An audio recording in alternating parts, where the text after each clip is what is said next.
भगवान कहते हैं कि निर्मल मन जन सो मोहि पावा। जिस प्राणी का निर्मल मन होता है वही मुझे प्राप्त होता है। भगवान ने कहा मैं तो जानता हूँ कि ये कपट रूप से आई हुई है स्वरूप धारण करके, पर मुझे तो इसके अंदर में छुपी हुई दैत्य जो अंदर में जो बैठी हुई पूतना है वो मुझे दिखाई पड़ रही।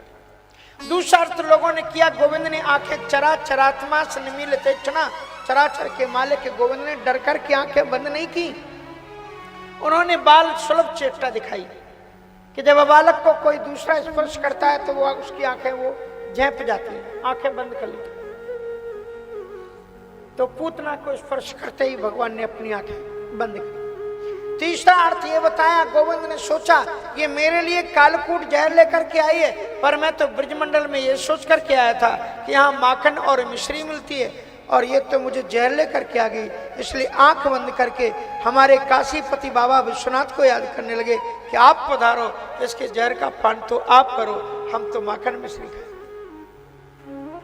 चौथा अर्थ इसका ये किया कि भगवान ने कहा कि यदि मैं इसको सदगति दूं तो फिर पूतना में जो हमारी माँ यशोदा है और देवकी, उसको कौन सी गति देगी। पूतना ने उन्हें अंक में उठाया, दुग्ध पान कराने लगी। तस्मनस्तम दुर्जर वीर्यमलवणम घोरांकमादाय शोरमवाद गाढ़ाम कराभ्याम भगवान प्रपीड़ित प्राणी समम रोष समन्वित उपवत। भगवान ने उसका दूध क्या, दूध तो ठाकुर जी जहर क्या भगवान का स्पर्श करेगा। भगवान ने उसके प्राणों का संचार जब किया, प्राणों को खींचने लगे तो सा मुंच मुंचाल प्रभाषणी निष्पीड्यमाना अखिल जीव मरमणी। दुनिया गोल है, जो आज आप दूसरे के साथ में कर रहे हो कल वो आपके साथ होने वाला है। जो दूसरे के बच्चों को मार करके लोगों को रुलाती थी, आज वो खुद रो रही है, ए यशोदा के लाला मुझे छोड़ दे, ए नंद के लाला मुझे छोड़ दे। और भगवान ने कहा मैं जिसे एक बार पकड़ लेता हूं उससे बिना परम गति दिए नहीं छूटता। धड़ाम धू करके विशाल भयानक रूप प्रकट हुआ और पूतना वहीं पर गिर पड़ी। नंद बाबा आए, देखा चारों तरफ से भीड़ लगी हुई है। कहा क्या हुआ क्या हुआ। मैया यशोदा ने देखा लाला अभी यहीं तक कहाँ चला गया। देखा विशाल काय पूतना के अंग से लिपटा हुआ है, उससे उसके आंचल से छोड़ा करके सभी ब्रजांगनाएं गौशाला में ले गई और मैया यशोदा गाय के मूत्र में गाय की पूंछ को डुबो करके लाला के ऊपर छिड़क रही और गोविंद के नाम से गोविंद की नजर को उतार रही। इंद्रियाणि हृषिकेशः प्राणान् नारायणो अवतु श्वेत दीपपति चित्तम मनोयोगेश्वरो अवतु। कृष्णु गर्वस्तु ते बुद्धिम आत्मानं भगवान परः क्रीडन्तं पातु गोविंद शयानं पातु माधवा। मेरे लाला की इंद्रियों की रक्षा है ऋषिकेश भगवान की। मेरे लाला के प्राणों की रक्षा प्राणान नारायणो अवतु, भगवान नारायण करें। श्वेत इस तरह से विभिन्न देवताओं के नाम से गोविंद की नजर उतारी।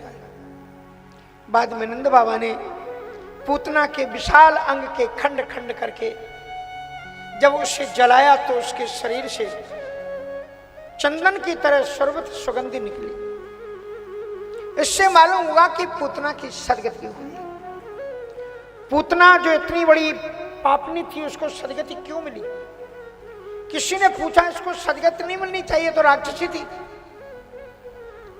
बोले इसके कर्म अच्छे होंगे। बोले कर्म कुछ अच्छे नहीं थे। पूतनालों के बालगिनी, ये बालकों की हत्यारणी थी। कौन से इसके कर्म अच्छे थे। तो बोले हो सकता है अच्छे कुल में जन्म ली होगी। बोले राक्षसी, राक्षस कुल में पैदा हुई थी। बोले वेजिटेरियन होगी, फलाहार करके जीवन जीती होगी। बोले रुधिरासेना, बच्चों को मार करके रक्त पीती थी। तो बोले अच्छी विचारधारा से, चिंतन से, अच्छे भाव से भगवान के पास आई होगी। बोले नहीं, जिघांसयापि, भगवान को मारने की दृष्टि से आई थी। जिघांसयापि हरे स्तनम दत्वाप सदगतिम। यह है भगवान का स्वभाव। जो मारने के लिए पूतना आई उसे भी सदगति देते हैं। मात की गति ताय दीनी कृपालु यादव राय।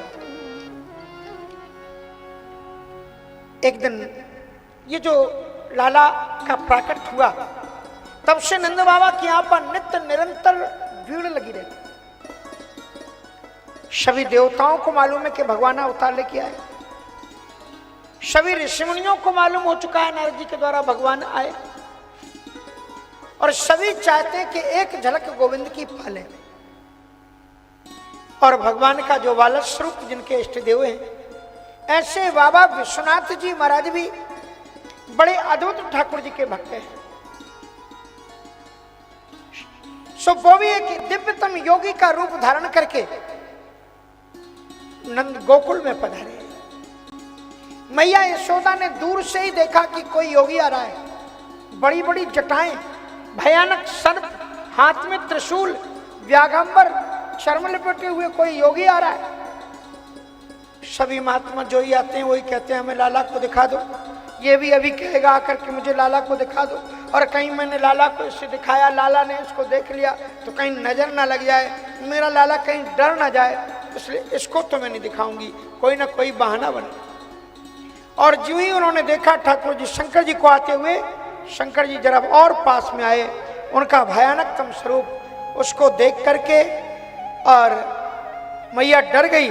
और उन्होंने तत्काल क्या किया, अपने दरवाजे बंद कर दिए। और जो ही दरवाजे बंद किए उसी समय पर भगवान शंकर जी ने दूर से ही कहा, मैया मैया ये तू क्या कर रही है? अरे जरा दरवाजा खुला रख, मैं तो तेरे लाला के दर्शन के लिए ही आया। ओ मैया तेरे द्वारे मैं बड़ी दूर से प्रतीक्षा करके आपके पास में आया। ओ मैया तेरे द्वारे, यशोदा तेरे द्वारे, वाला जोगी वाला ओ मैया तेरे द्वारे, यशोदा तेरे द्वारे, वाला जोगी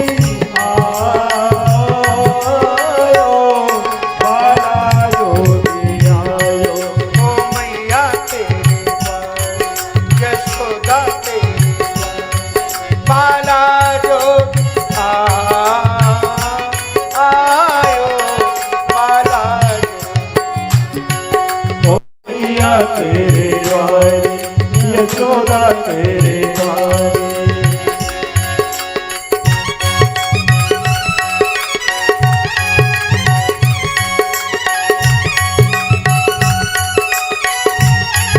जय जय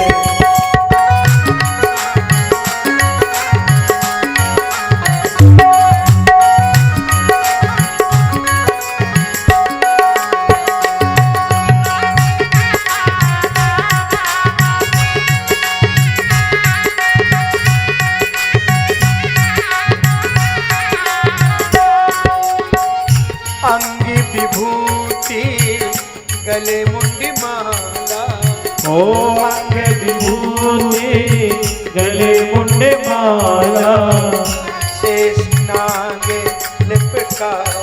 ओ मैया शेष नागे लिपटायो। कितना सुंदर स्वरूप है बाबा विश्वनाथ जी का। अंग में विभूति को धारण किया हुआ है, गले में शेष नाग शोभित हो रहे हैं और अद्भुत त्रिवक्त चंदन सुशोभित हो रहा है उनके भाल पर। और ऐसे भगवान विश्वनाथ जी मर अंगी विभूति गले मुंडी माला, अंगे विभूति गले मुंडे माला, शेष नाग लिपटाए। ओ मैया बाबा शेष नागे लिपटायो।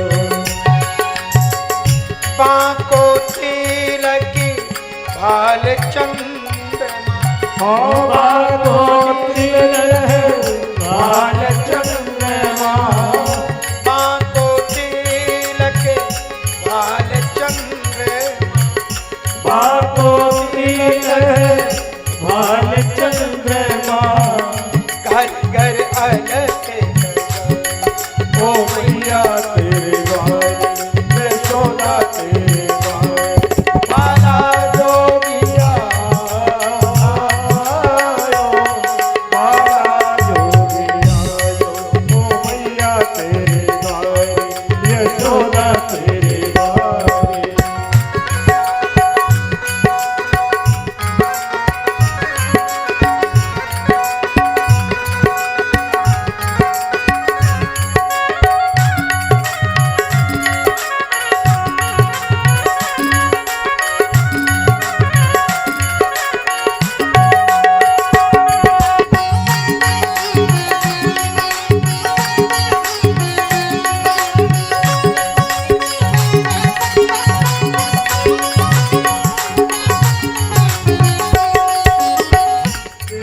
भिक्षा निखिली नंदरानी ओ ले भिक्षा निखिली नंदरानी।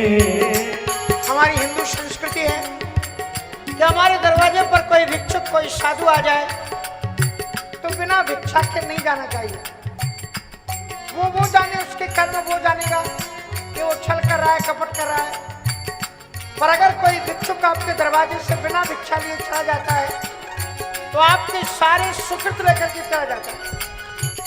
इसलिए कुछ ना कुछ उसको जरूर दे देना चाहिए। मैया यशोदा ने सोचा लाला को तो मैं नहीं दिखाऊंगी, चलो उसको भिक्षा तो दे दूं। तो एक स्वर्ण की थाली में मणि जवाहरात अन्न आदि भर करके यशोदा मैया दरवाजा खोल करके निकली और जोगी को देने के लिए ले भिक्षा निखिली नंदरानी और ले भिक्षा निखिली नंदरानी। कंचन थाल भरा ओ मैया मोरे कंचन थाल सजा। ले भिक्षा जोगी जाओ असन ओ ले भिक्षा जोगी जाओ आसन पर। मेरो लाला ओ मैया तेरे द्वारे यशोदा तेरे द्वारे बाला जोगिया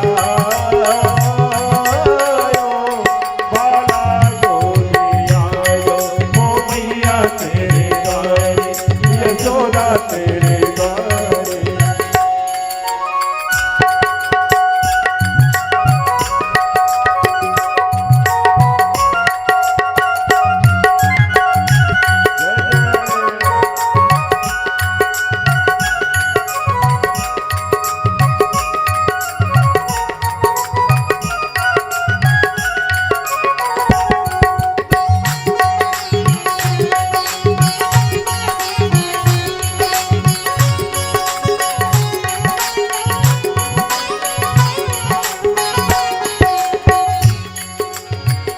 ना चाहिए तेरी दौलत दुनिया ओ ना चाहिए तेरी दौलत दुनिया।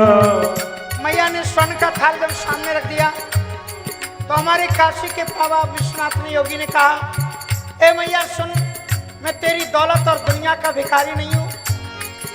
साधु किसी की दौलत दुनिया के भिखारी नहीं होते। वे तो अपने गोविंद को जिस चित देखे श्याम छवि तित तित मांगे भीख। अपने गोविंद की झलक लेने के लिए आए हैं।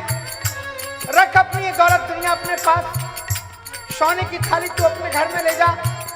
मेरा ब्रह्म वो परमात्मा है जो बालक बनकर के तेरे पालने में झूल रहा है, और जब तक मैं उसका दर्शन कर नहीं लूंगा तो मैं भी काशी का योगी हूँ। मेरी योग हट है कि मैं तेरे दरवाजे से जाऊंगा नहीं।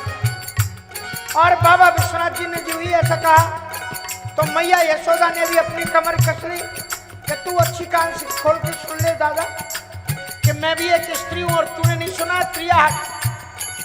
और मैं किसी भी हालत में अपने लाला को नहीं दिखाऊंगी। अब तू कर ले जो कुछ करना हो। बाबा विश्वनाथ जी ने कहा अभी मैं दिखाता हूँ क्या करता हूँ। बाबा विश्वनाथ ने मृग चर्म वहीं पर बिछाई, त्रिशूल गाड़ दिया, समाधि में बैठ गए और कीर्तन करने लगे। श्री कृष्ण चरणम और श्री कृष्ण शरणम मम श्री कृष्ण शरणम मम श्री कृष्ण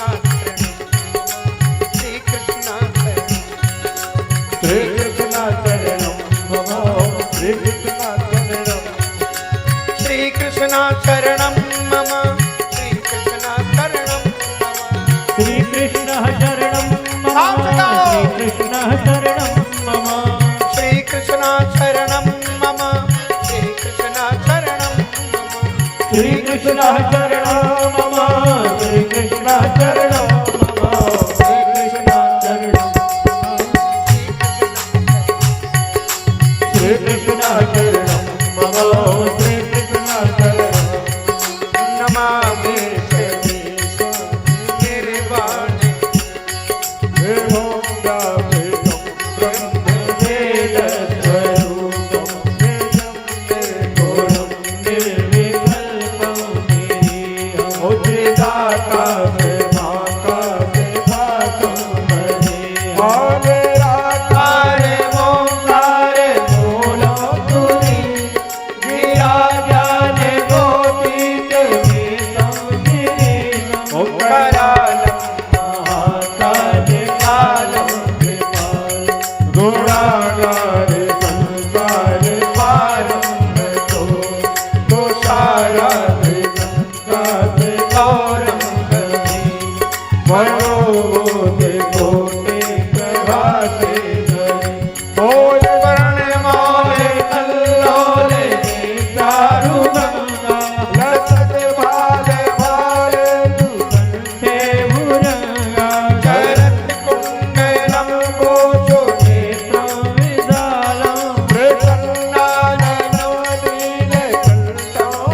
ओ न जानामि योगं जपं देव पूजं न तोऽहं सदा सर्वदा ओ दया जन्मे दुःखो गतातव्यमानं प्रभो पाहि आपन्नामे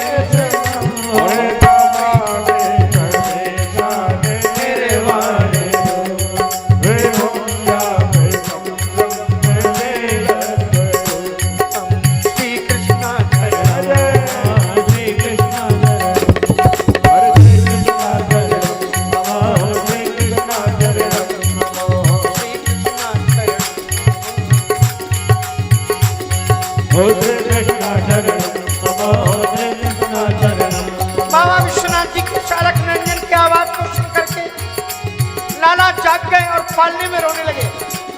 अब उन्होंने बाल हट शुरू कर दी। कन्हैया इतने रोए कि मैया यशोदा उन्हें चुप नहीं करा पा रही थी। तो उन्हीं की ब्रज गोपियों में से एक गोपी ने कहा कि अरे मैया तू चिंता मत कर, ये जो बाहर जोगी बैठा हुआ है ना, ये बड़ा चमत्कारी बाबा है। मैं इसको अच्छी तरह से जानती हूँ, मैं भी काशी से आई हूँ। मेरा भी एक बालक है छोटा, उसका नाम गणेश है। वो जब कभी भी रोता है ना तो उसी की गोद में दे देती हूँ, आराम से चुप हो जाता है। तू चिंता मत कर, अपने बच्चे को इसको गोद में दे दे, बच्चा रोना बंद कर देगा, ये मेरी बात है। इतना सुनते ही डरते डरते मैया यशोदा ने अपने लाला को योगी बाबा विश्वनाथ जी के गोद में दे दिया।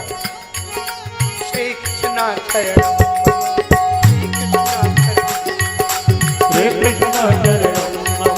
श्री कृष्ण शरणं मम सात बेर परिक्रमा करके ओ सात बेर परिक्रमा करके श्रृंगीनाथ ओ मैया मोरे श्रृंगीनाथ बजायो मैया के यशोदा के बाला जोगी आयो ओ बाला जोगी आयो। भगवान विश्वनाथ जी महाराज दर्शन करने के बाद में चले गए। एक दिन मैया ने करवट बदल महोत्सव मनाया और वहीं पर गोविंद को एक पालने में सुला दिया और एक शकट के नीचे, शकट मानी बैलगाड़ी, उसके नीचे पालना, और माताएं अपने गोविंद के गीत भजन में लगी। तभी कंस की पूतना की मृत्यु की सूचना से घबराए हुए उस कंस ने दूसरे दैत्य शक्टासुर को गोविंद की मृत्यु के लिए भेज दिया। शक्टासुर ने शकट पर आरूढ़ होकर के गोविंद को जब दबाना चाहा तो गोविंद ने अपने नन्हे से पादारबंद के छोटे से अंगूठे से जो ही प्रहार किया तो शकट धड़ाम धूम करके गिरा और शक्टासुर की मृत्यु हो गई। इस शक्टासुर का वास्तव में नाम उत्कच नाम का दैत्य था, उसकी मृत्यु हो गई। बोलो शक्टासुर हंता भगवान की जय। तृणावृत पालने समय तोड़ा करके आकाश में गोविंद को जब ले गया तो भगवान ने उसके गले में गलफंदा डाला और उसे भी ले बीते और उसको भी खत्म कर दिया। बोलो तृणावृत हत्ता भगवान की जय। तो शक्टासुर मानी जड़मती और तृणावृत मानी काम का बवंडर, ये दो विकार जब जीवन में आते हैं तो साधक को ले बीतते हैं। बाद में अत्यंत दिव्यतम कथा आती है कि वसुदेव जी महाराज को तो मालूम है कि नंद बाबा के यहाँ जो दोनों बालक हैं वो मेरे हैं। नंद बाबा को यह तो मालूम है कि बलराम वसुदेव जी के हैं क्योंकि रोहिणी उनकी पत्नी, पर उन्हें यह नहीं मालूम है कि मेरी यशोदा के अंक में जो लाला सुशोभित हो रहा है वो भी वसुदेव जी का ही है। वसुदेव जी महाराज ने अपने कुल के पुरोहित गर्गाचार्य जी को बुला करके कहा कि महाराज आप तो सब कुछ जानते हैं, आपसे कुछ छुपा हुआ नहीं है। नंद बाबा के पास में दोनों बालक अपने हैं, इसलिए आप हमारी कुल परंपरा रीति रिवाज के अनुसार आप विधिवत उनका नामकरण संस्कार करके आए। गर्गा पुरोहितों राजन यदूनां सुमहातपा ब्रजम जगामनंदस्य वसुदेव प्रचोदित। नंद बाबा के पास जब गर्गाचार्य जी आए तो नंद बाबा ने कहा कि मित्र हो तो वसुदेव जी जैसा हो, कि पुत्र तो मेरे और मैं तो लाड़ प्यार में भूल गया कि इनका नामकरण संस्कार भी करना चाहिए। पर हमारे मित्र देखो कितने अच्छे हैं। अपने पुरोहित को, इस शहर वाले इतने बड़े पंडित जी को हम कहाँ बुला पाते, पंडित गांव के पंडित जी को बुला लेते, लेकिन अपने राजाओं के यहाँ जो काम करने वाले गर्गाचार्य जी को बुला दिया। गर्गाचार्य जी महाराज कृष्ण जी के ही नहीं है, मालूम है किस किस के पुरोहित है? बोलो एक आध दो कोई और देवता बताओ। देवताओं के भी शिव महापुराण में शंकर जी सती जी का विवाह किसने, पार्वती जी और शंकर जी का विवाह किसने पढ़ा? पुरोहित कौन था? गर्गाचार्य जी महाराज। गर्गाचार्य जी ने शिव और पार्वती जी का विवाह किया, सती जी का खुद ब्रह्मा जी ने करा। तो बड़ी अद्भुत बात है। गर्गाचार्य जी महाराज ने कहा कि महाराज हम आपके पुत्रों का नामकरण संस्कार करने आए। नंद बाबा ने कहा भला हुआ आप आए, और बड़े धूमधाम से महाराज हम उत्सव मनाएंगे। तो गर्गाचार्य जी ने कहा ज्यादा धूमधाम करने की जरूरत नहीं है। आपको मालूम होगा कि कंस पूतना के मारे जाने पर और भी व्यथित हो उठा है और जगह जगह पर जाकर के बालकों की हत्याएं करवा रहा है। और वैसे भी हम वसुदेव के पुरोहित हैं, और आपने कहीं धूमधाम की उसको पता लग गया तो वो पूरा डाउट हो जाएगा कि वसुदेव के पुरोहित वहां क्यों गए, तो जरूर निश्चित रूप से कहीं वही मारने वाले ना हो। इसलिए महाराज अच्छे काम है, चुपचाप कर लो, क्या जरूरत है। तो उन्होंने उत्सव तो मनाया, पर सूक्ष्म एक पवित्र जगह में नामकरण संस्कार करें तो कहां ले गए मालूम? पुरानी गौशाला में ले गए। प्राचीन काल में याज्ञिक विधि जो होती थी उसमें लिखा हुआ है जहां पर यज्ञ करना हो तो ऐसे थोड़ी यज्ञ हो जाता, चंदा बटोरा और 6 महीने में, 3 महीने में, 1 महीने में यज्ञ हो गया। 6 महीने तो पहले उस जगह पर गायों को बांधना चाहिए जहां पर यज्ञ करने जा रहे हैं, और गायें जो गौमूत्र और गोबर छोड़े उसको वहीं छोड़ दे। उसके बाद में धान को बोए और उसको भी उसी पे कर दे। बड़ी संशोधन करके भूमि पर यज्ञ होता था, यज्ञ के विधान में।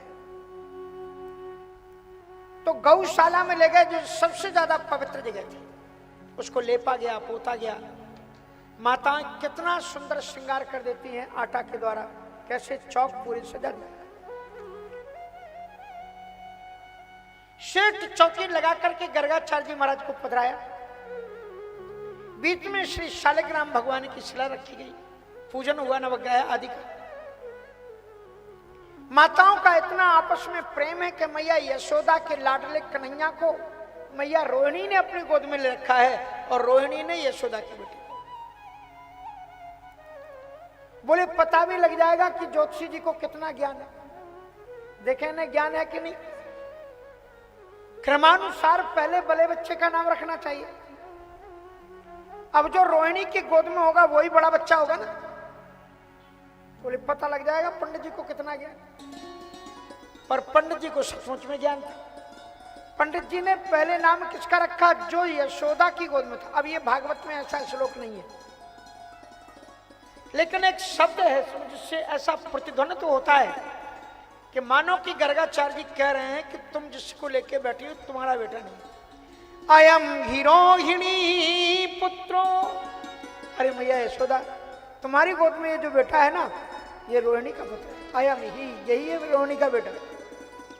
रमयन स्वेदो गुण, और अपने स्वर्द गुणों के द्वारा कारण लोगों के दिलों में रमण करेगा।